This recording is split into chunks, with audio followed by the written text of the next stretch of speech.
God's Day to all po, Wednesday na naman. And syempre po, sino ang kasama natin today? Ang With Christ Wednesday po natin. Naks, may paganyan pa ako, corny. Pero po, kapamilya naman tayo kaya okay lang. So pray lang po tayo dahil maganda po at marubdob ang ating tatalakayin for this day with Jesus. Sige po, pray lang po tayo. Lord, good morning po. Maraming salamat po.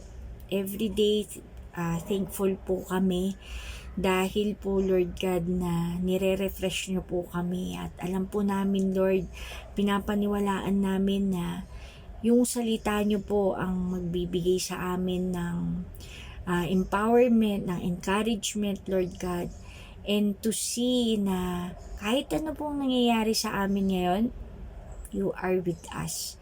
This we pray in the most powerful name of Jesus. Amen. So ayan po, ang title po natin is What God Does. Ano ang ginagawa, what God does, ang ginagawa ng Diyos sa atin. Ano kaya yun? Okay.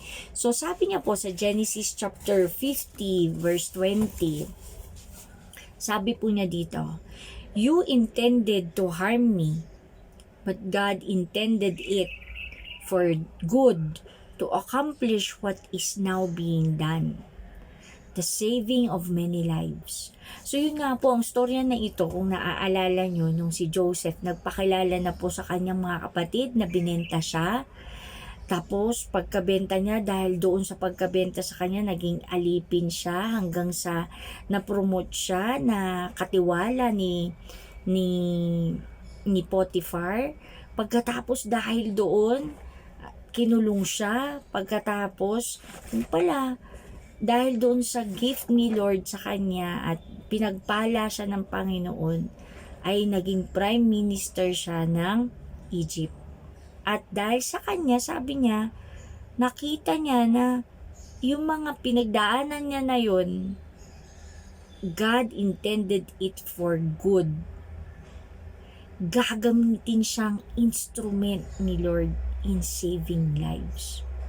So, yun po pala. It is what God does in our lives. So, dito po, may kwento po si Pastor Max Tocado at isi-share niya na 3 tao sa Bible na maraming pinagdaanan sa mundong ibabaw. Kayo po, may pinagdadaanan po ba kayo ngayon? Sabi niya, sino-sino po to? Una, sabi niya, look at Joseph in the Egyptian prison. O kasi nga po, sinabing hinatulan siya na rapist siya, kaya nandun siya sa prison. His brothers have sold him out. Potiphar's wife has turned him in. And if ever a world has caved in, Joseph has. Yun po ang buhay ni Joseph. Hindi madali. Parang, ang hirap. Ganun po. Walang katapusan. Tapos, pangalawa, na example, si Moses. Aba, sino po si Moses? Alam ko po kilala nyo na si Moses. Mayaman na mayaman siya. Nasa, na siya, isang leader na siya. Nasa leadership siya sa Egypt. Pero, tingnan nyo ang nangyari sa kanya. Talagang merong ginagawa ang Panginoon, gagamitin siyang instrument ni Lord. Ano yan? Watching flocks in the wilderness. Di ba nga po, pagkatapos nung nakapatay siya, umalis na siya doon. Ang alam niya, okay na, wala na. Pinangatawanan niya na lang na hindi na siya ganun kayaman at tinanggap niya na magiging shepherd siya. At alam niyo po ba, sabi niya, is this what he intended to do with his life to watching the flocks? Siguro hardly. Sabi niya kasi matalino po si Moses at namuhay po siyang marangyaang buhay pagtapos ganun yung pinagbaksa kanya. His heart beats with Jewish blood. His passion is to lead the slave. So why does God have him leading the sheep? Yun po yung 40 years na yun po ang pinagawa ng Panginoon sa kanya na mag-tend ng sheep at flock. After makaranasan niya yung napakamarangyang buhay na kumbaga leader siya, na sinasaluduhan siya, pinapakinggan siya, pagkatapos ngayon ganun. Pangatlo, si Daniel. Sabi niya nga po, what about Daniel? He was among the brightest and best young men of Israel. Sabi pa nga po, noble family. At sinasabi rin po doon na may itsura si Daniel. Tapos, the equivalent of a West Point cadet. Ayan. But he and his entire generation are being marched out of Jerusalem. The city is destroyed. The temple is in ruin. Yung mga batch po nila, nakita nila na sira na yung temple ni Lord. Tapos kinapture sila ng Babylon. At pilit silang imold sa kakaibang paniniwala. Mga tatlong tao na titingalain po natin na akala nyo po, kayo lang ang may pinagdadaanan. Sila po, napakaraming pinagdaanan sa mundong ibabaw. Ano ngayon? Tingnan po natin. Sabi niya, Joseph in prison, Moses in desert, Daniel in chains. These are the dark moments ng kanilang buhay, ng kanilang journey ng life. Who could have seen any good in them? Who could have known that Joseph, the prisoner, was just, teka lang muna po sabi niya, who could have seen any good in them? Ano pa mong nangyayari? Wala na, nasa prison na yan. Ay, wala na.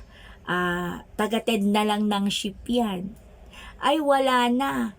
Nakuha na yan ng mga Babylonian. Pero alam niyo po, yan mga dark moments. Naalala ko po yung devotion nung Saturday dito rin po sa book ni Pastor Max Lucado na binasa ko. Dark moments can be God's unveil.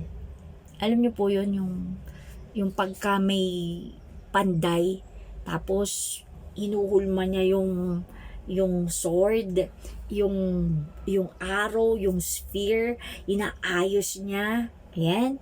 Yun po yung time of reshaping. Reshaping, pag sinabi niyo pong reshaping, siyempre, masakit po yun, mahirap yun. Talagang, kumbaga, tayo yung gagamitin ni Lord. Talagang, papandayin niya yan ng mabuti, ng maayos na maayos. Kaya, hindi madali. Kaya po, rough edge, inaano po, tapos hindi lang nililiha, talagang, pinapound tayo ng Panginoon. Discipline, ito rin po yung mga moments na, tignan niyo po si Moses. Anong discipline meron sa kanya doon na maging patient siya kasi masyado siyang hot-tempered kaya napatay niya yung Egyptian. O ano ba si Joseph, ano ang minomold sa kanya? Siguro yung pagiging niya, kailangan alam niya yung kung paano siya tatayo. Alam niyo po yun, yung kahit na tama yung ginagawa mo at kinondem ka pa rin, kailangan hindi ka susuko. Kahit saan ka pa mapunta, kahit makulong ka, wag kang susuko ng ganun-ganun lang. Reshaping. Kahit po si Daniel, youth pa lang sila noon, hindi nila alam ang gagawin nila. Mag-trust sa Panginoon. Yun po yung mga nire-reshape sa atin ni Lord every time na nandun tayo sa dark moments or unveil moment with God na pinapanday tayo. Ang pagpapanday din po ng Panginoon sabi nga, pagka dinidisiplin tayo ng Panginoon, maay na tayo. Hindi naman niya didisiplin yung mga hindi niya anak. Tandaan niyo po yan. Tapos, these are testing. Pag testing, syempre, hindi mo naman sasabihin yung testing madali lang. Kaya yung testing talagang mahirap. Kaya po katulad po ni Joseph, ni Moses, saka ni Daniel, yan po yung mga unveil moments. Yan po yung mga dark moments. Ano po ang mga dapat nating gawin? Ang sabi po ni Pastor Max Lucado doon, these times must not be avoided. Kailangan po natin tong ma-experience. It is to be experienced. Pangalawa, itong mga moments na to, testing times natin, reminds us of who we are at kung sino ang Diyos. Makikita natin at mas makikilala natin ang Panginoon sa mga pagsubok. Ano pa po? Don't try to escape it, kapatid. Kaya po yung iba, yung ayoko na, suko na ako. Alam mo yung mga ganong style. Sabi niya, don't escape it. Alam niyo po kung bakit? Pagka in-escape nyo yun, in-escape nyo rin yung will ng Panginoon sa'yo. Maghintay ka lamang. Dadating po yung maganda, yung final, pagka natapos na yung pag-a-unveil sa atin ng Panginoon. Okay?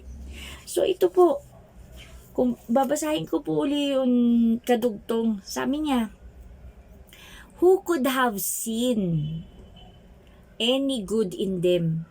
Who could have known that Joseph, the prisoner, was just one promotion from becoming the prime minister of Egypt? Tingnan nyo, ang hirap nung pinagdaanan ni Joseph Binenta, naalila, tapos pinaprison na sinabi na rapist, tapos pagkatapos nun, nasa prison siya. Yung pala, pagkatapos ng lahat na yon, sabi niya, you know better than I. Oh, di ba? Better than I. God knows better than we know. Surrender. Nag-surrender na siya kay Lord. Yan. Oh, who could have imagined and thought that God was giving Moses 40 years of wilderness training in the very desert through which he could lead the people. O yun kaya pala doon sinanay siya ni Lord sa desert na nagtitend ng sheep, ng flock. Kasi pagkatapos pa niya magtend ng sheep, magtitend na siya, maglilid siya ng mga tao.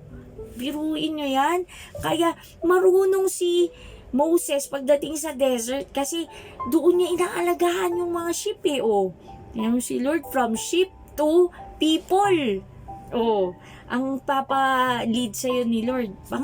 Sunod. And who could have imagined that Daniel, the captive, would soon be Daniel, the king's counselor.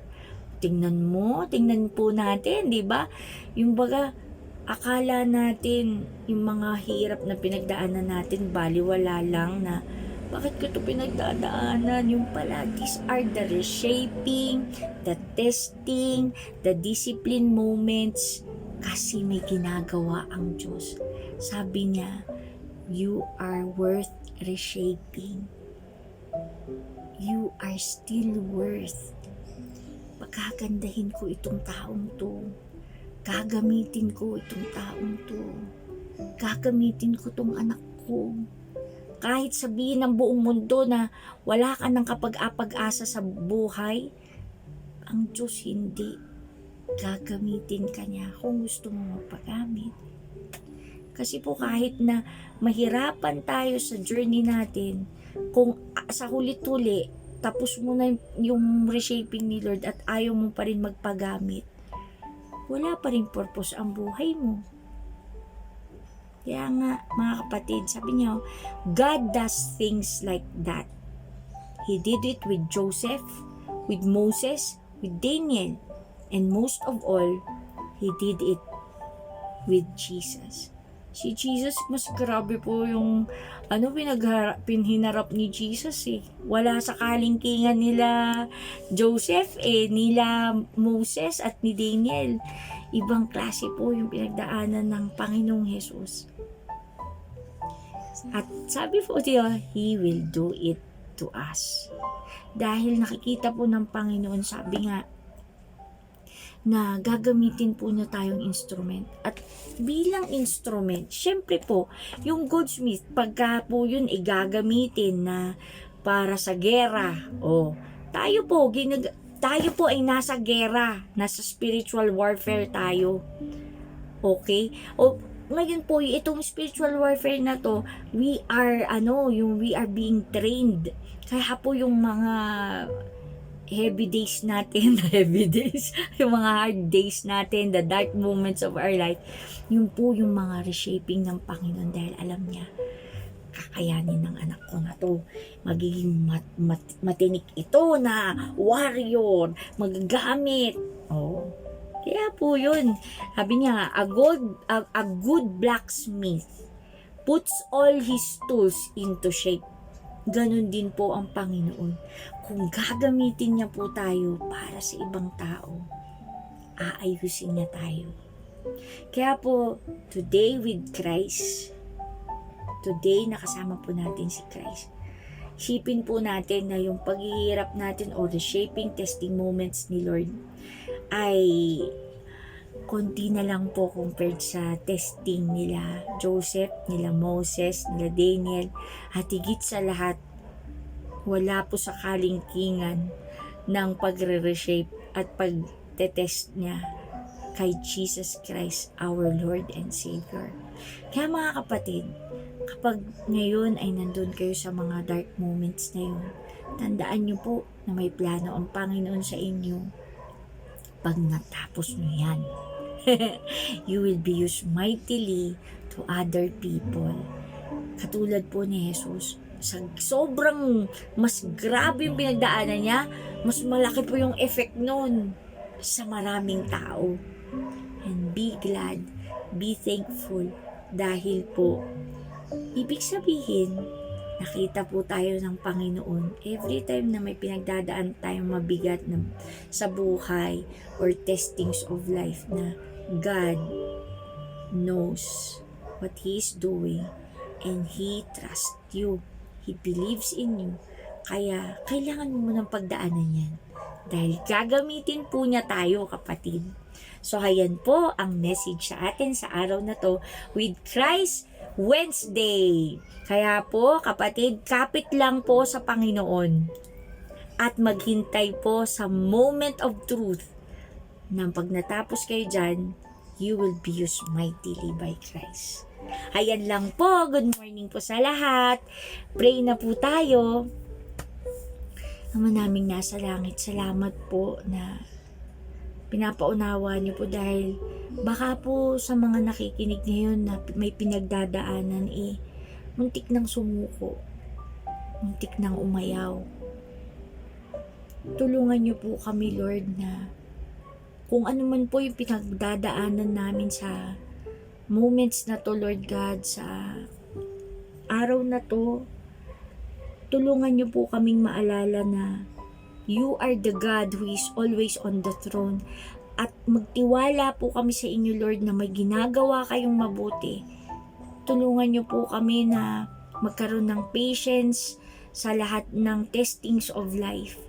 Alam po namin, Panginoon, na hindi na naman po ibibigay kung hindi na namin kakayanin. Kaya po, Lord, salamat sa pagpapaalala na pag natapos to, kahit sa mga moments na to, Lord, na nahihirapan kami, kasama ka namin. Sinasamahan niyo po kami. Tulungan niyo po na matapos namin ang lahat ng mga ito, and that we will give glory to your name always. Maraming salamat po, Panginoon. This we pray in the most powerful name of Jesus. Amen. Good morning po!